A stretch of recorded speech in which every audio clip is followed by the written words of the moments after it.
In this video, I'd like to summarize my protocols for pH balancing.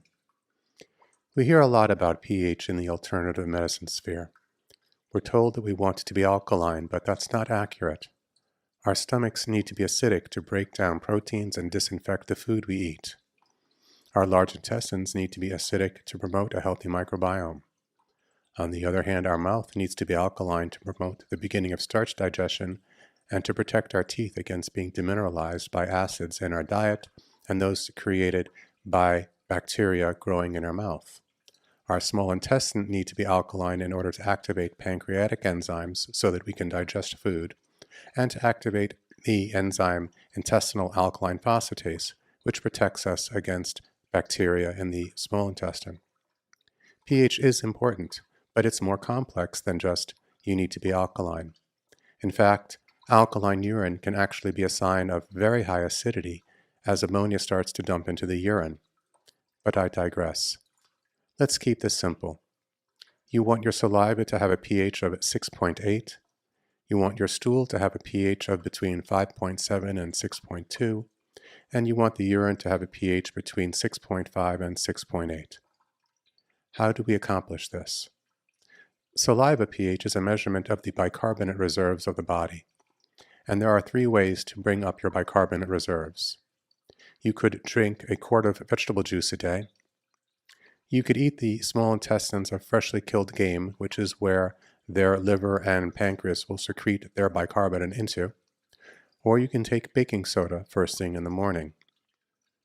Okay, drinking a quart of vegetable juice a day is an expensive endeavor. Finding freshly killed game and then eating its small intestine will be a bit disgusting for most. That leaves us with baking soda. You can take baking soda powder, mix it in water, and drink it first thing in the morning, and that will raise the bicarbonate reserves. However, it will do so at the expense of the stomach acid, which it will neutralize. That's why we've made bicarbonate, which is our baking soda bicarbonate mixture in a capsule that will only open up in the small intestine, which is where, if your body had the proper reserves, it would be being delivered in the first place. Urine pH is mostly affected by diet.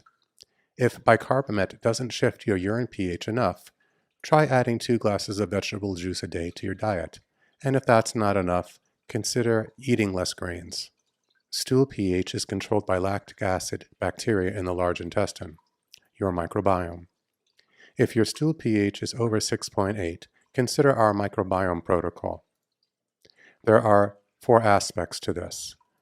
One is panaceum, which supports the lactic acid bacteria in the colon to make the lactic acid, which will create the acidity the colon needs to function properly.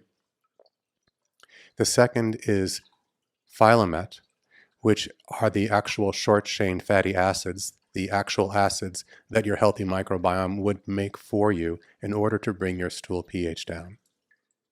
We also have pokageshi, which you can consider to support the body in dealing with the urease-positive bacteria, fungi, and parasites that are generating ammonia, which is capable of increasing the stool pH. Finally, you can consider acidulum, our acidic enema protocol. Our microbiome protocol has evolved over time. Initially, we were using the ingredients in phylomet as an enema to shift colon pH. Phylomet has now become a capsule product, and acidulum is now our pH acidifying enema product. Each bottle of acidulum contains 12 teaspoons of a concentrated liquid. Do not use acidulum undiluted. To use acidulum, take 1 teaspoon of it and mix it in 1 gallon of distilled water. Then use that distilled water either as an enema or as a rectal injection with a catheter-tipped syringe. When using as an enema, you will use up to 1 quart at a time. When using as a rectal injection, inject 50 to 100 milliliters and hold for a few minutes. pH is important, but we need to know how to shift it properly.